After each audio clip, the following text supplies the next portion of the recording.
بسم الله الرحمن الرحيم ياسين والقرآن الحكيم إنك لمن المرسلين على صراط مستقيم تنزيل العزيز الرحيم لتنذر قوما ما أنذر آباؤهم فهم غافلون لقد حق القول على أكثرهم فهم لا يؤمنون إنا جعلنا في أعناقهم أغلالا فهي إلى الأذقان فهم مقمحون وجعلنا من بين أيديهم سدا ومن خلفهم سدا فأغشيناهم فهم لا يبصرون وسواء عليهم أنذرتهم أم لم تنذرهم لا يؤمنون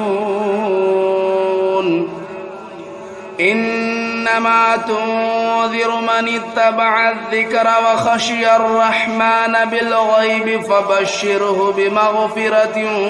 وأجر كريم إنا نحن نحيي الموتى ونكتب ما قدموا وآثارهم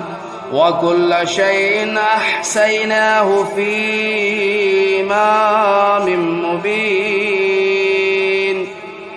واضرب لهم مثلا أصحاب القرية إذ جاءها المرسلون إذا أرسلنا إليهم اثنين فكذبوهما فعززنا بثالث فقالوا إنا إليكم مرسلون قالوا ما أنتم إلا بشر مثلنا وما أنزل الرحمن من شيء إن أنتم إلا تكذبون قالوا ربنا يعلم إنا إليكم لمرسلون وما علينا إلا البلاغ المبين قالوا إنا تطيرنا بكم لئن لم تنتهوا لنرجمنكم وليمسنكم منا عذاب أليم قالوا طائركم معكم أئن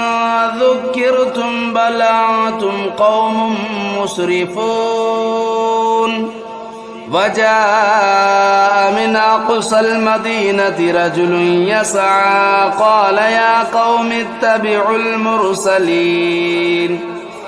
اتبعوا من لا يسألكم أجرا وهم مهتدون وما لي لا أعبد الذي فطرني وإليه ترجعون أتخذوا من دونه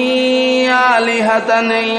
يردني الرحمن بضر لا تغن عني شفاعتهم شيئا ولا ينقذون إني إذا لفي ضلال مبين إني آمنت بربكم فاسمعون قيل ادخل الجنة قال يا ليت قومي يعلمون بما غفر لي ربي وجعلني من المكرمين وما أنزلنا على قومه من بعده من جود من السماء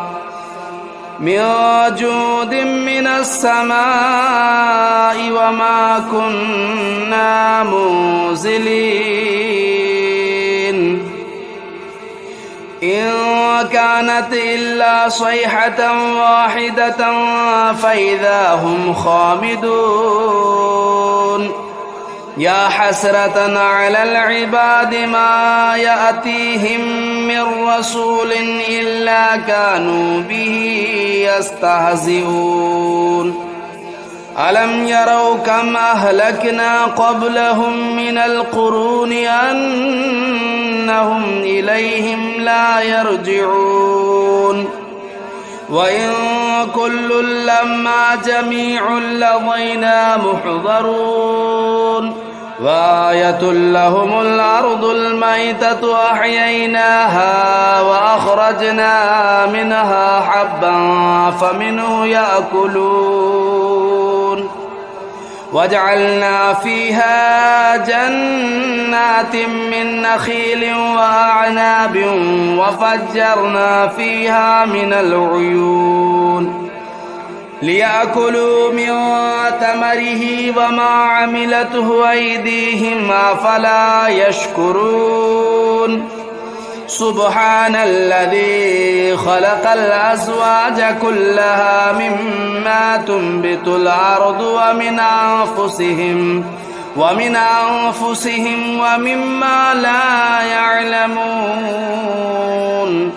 وآية لهم الليل نسلخ منه النهار فإذا هم مظلمون والشمس تجري لمستقر لها ذلك تقدير العزيز العليم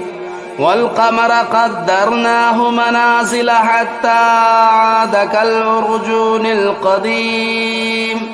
لا الشمس ينبغي لها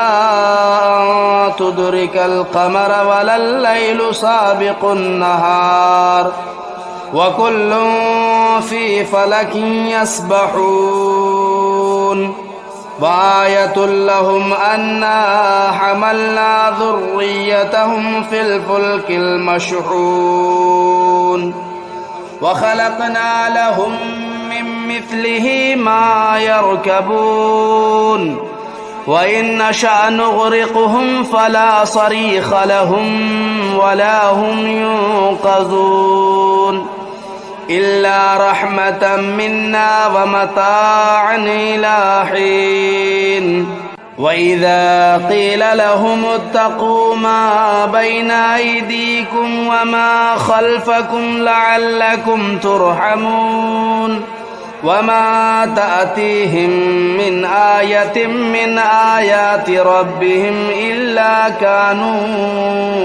عنها معرضين وإذا قيل لهم أنفقوا مما رزقكم الله قال الذين كفروا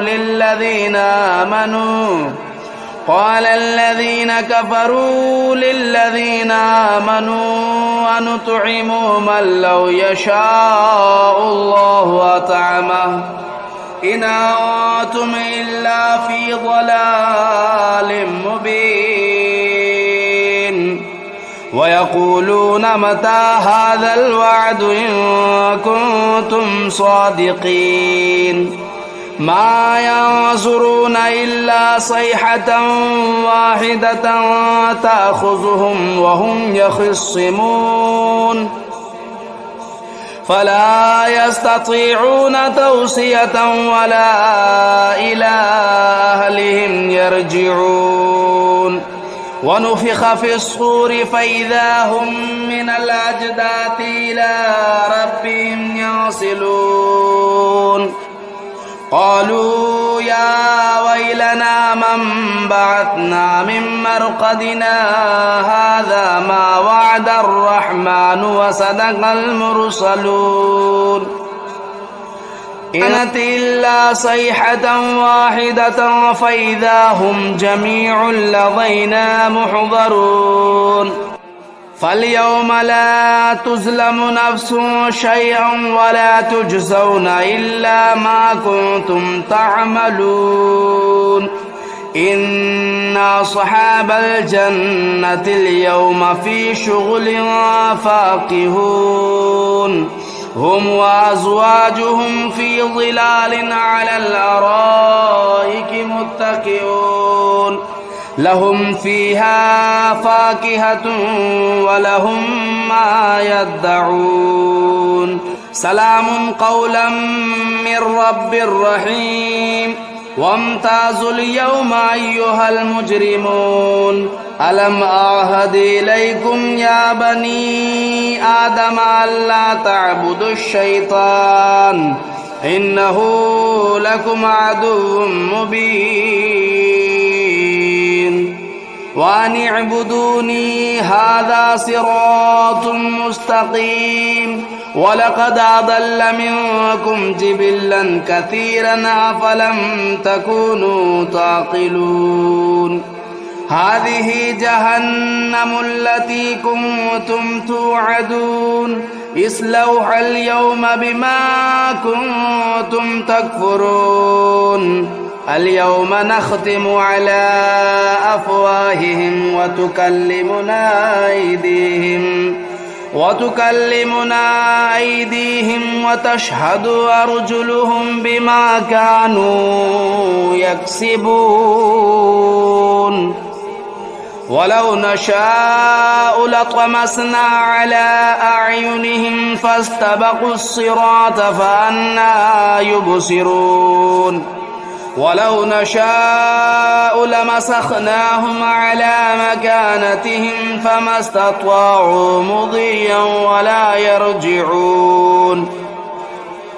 ومن نعمره ننكسه في الخلق أفلا يعقلون وما علمناه الشعر وما ينبغي له إن هو إلا ذكر وقرآن مبين لينذر من كان حيا ويحق القول على الكافرين أولم يروا أنا خلقنا لهم مما عملت أيدينا أنعاما فهم لا مالكون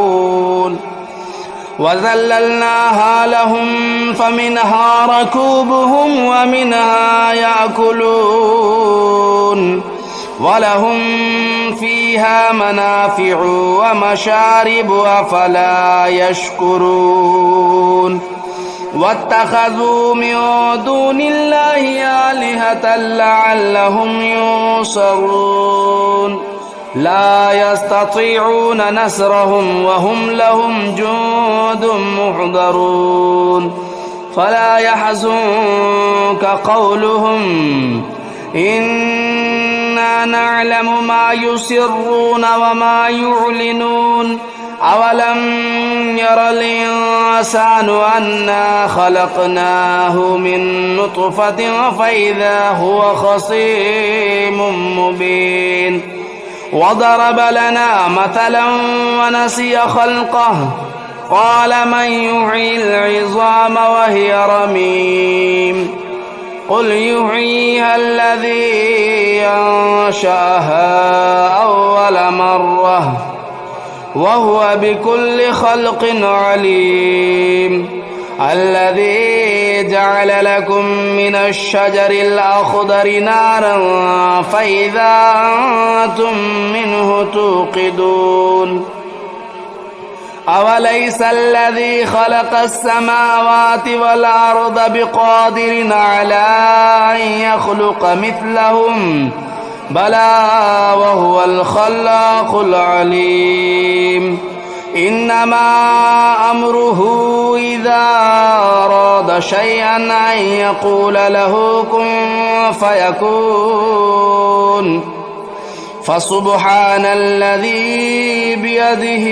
ملكوت كل شيء وإليه ترجعون بسم الله الرحمن الرحيم الرحمن علم القرآن خلق الإنسان علمه البيان الشمس والقمر بحسبان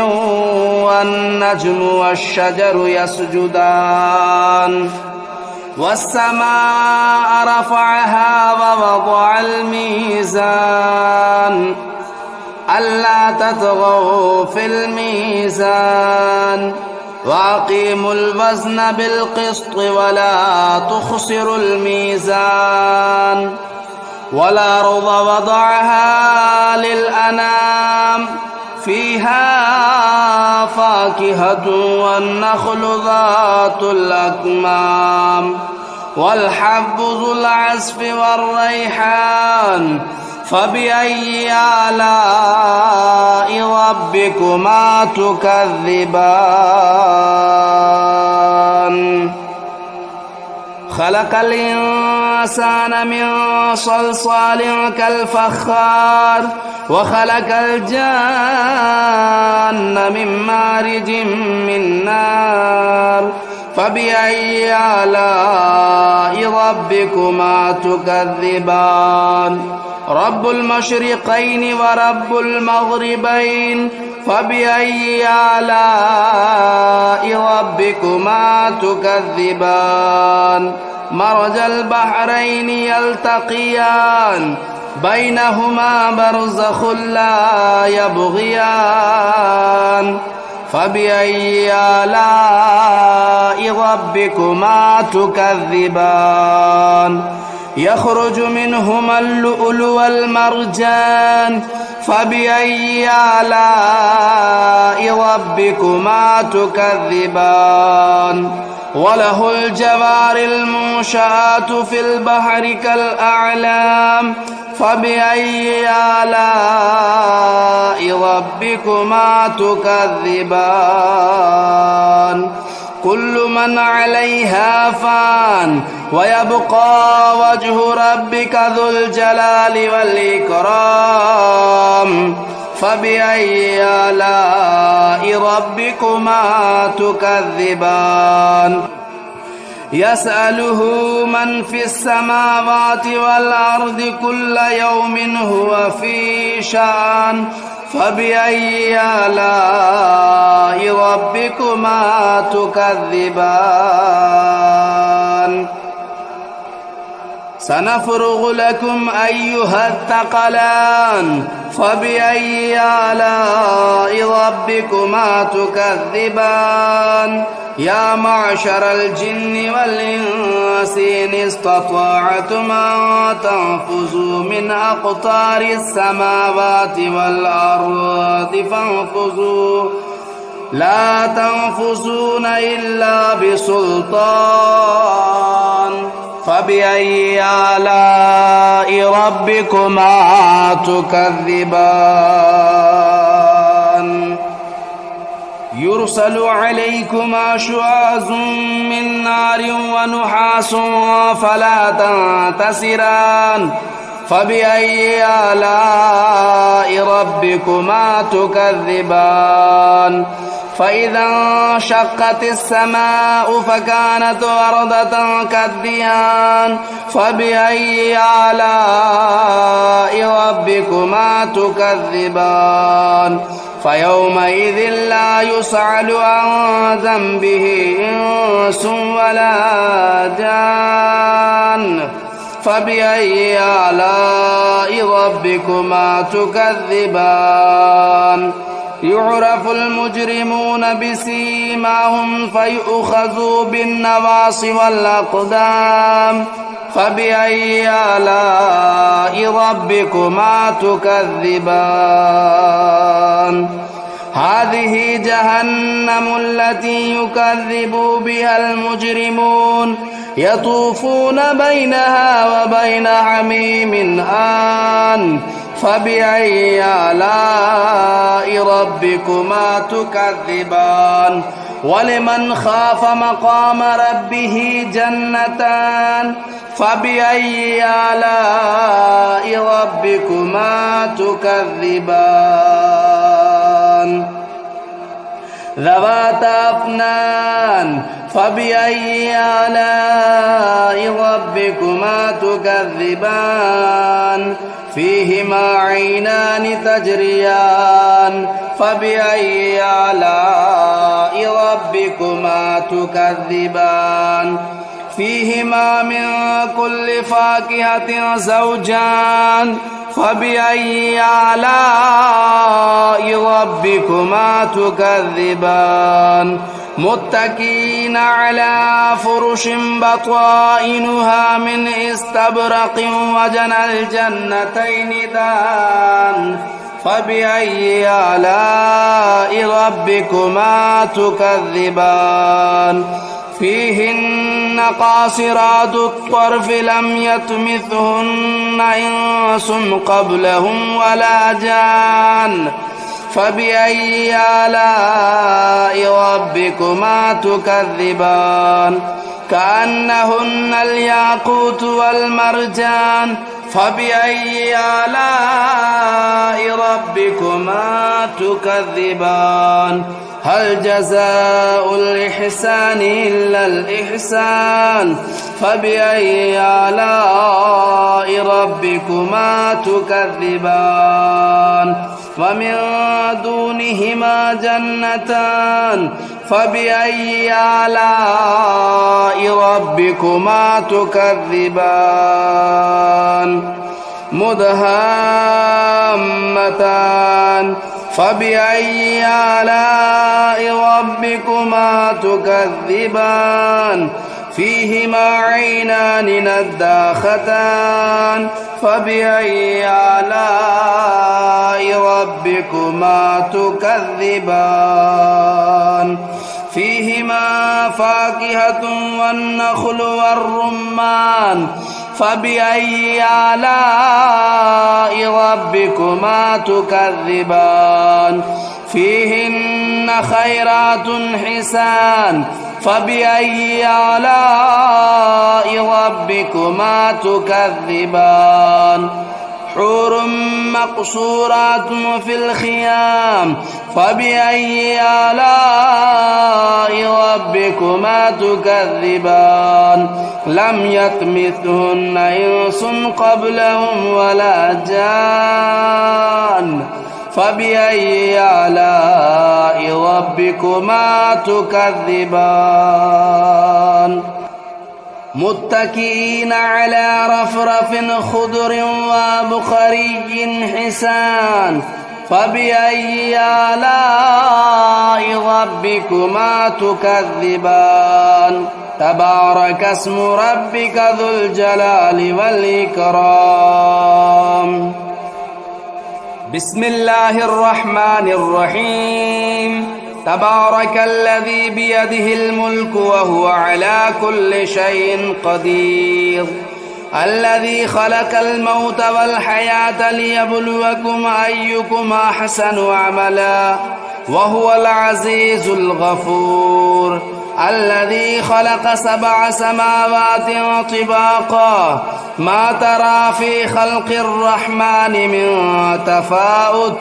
فارجع البصر هل ترى من فطور ثم ارجع البصر كرتين ينقلب إليك البصر خاسئا وهو حسير ولقد زينا السماء الدنيا بمصابيح وجعلناها رجوما للشياطين وأعتدنا لهم عذاب السعير وللذين كفروا بربهم عذاب جهنم وبئس المصير إذا ألقوا فيها سمعوا لها شهيقا وهي تفور تكاد تميز من الغيظ كلما ألقي فيها فوج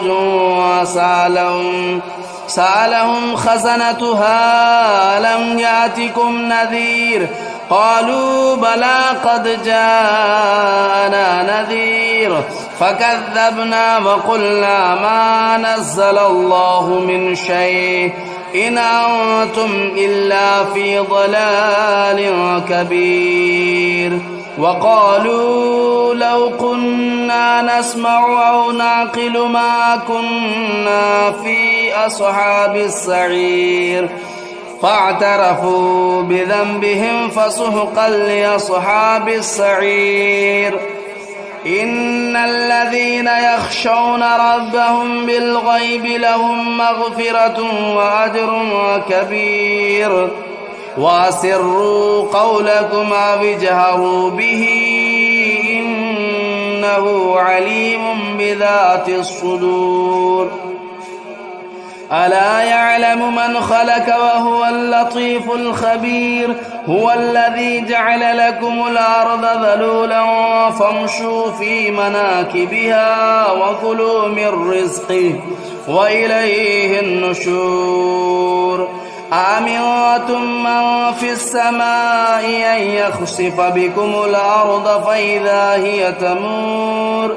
أم أمنتم من في السماء أن يرسل عليكم حاصبا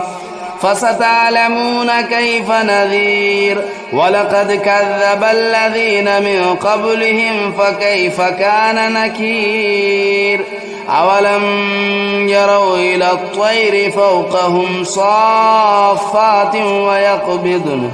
ما يمسكهن إلا الرحمن إنه بكل شيء بصير أمن هذا الذي هو جند لكم ينصركم من دون الرحمن إن الكافرون إلا في غرور أمن هذا الذي يرزقكم إن أمسك رزقه بل لجوا في عتو ونفور أفمن يمشي مكبا على وجهه أهدى أمن يمشي سويا على صراط مستقيم قل هو الذي أنشأكم وجعل لكم السمع والأبصار والأفئدة قليلا ما تشكرون قل هو الذي ذرأكم في الأرض وإليه تهشرون ويقولون متى هذا الوعد إن كنتم صادقين قل إنما العلم عند الله وإنما أنا نذير مبين فلما رأوه زلفة سيئت وجوه الذين كفروا وقيل هذا الذي كنتم به تدعون قل أرأيتم إن أهلكني الله ومن معي أو رحمنا فمن يجير الكافرين من عذاب أليم قل هو الرحمن آمنا به وعليه توكلنا فستعلمون من هو في ضلال مبين قل أرأيتم إن أصبح ماؤكم غورا فمن يأتيكم بماء معين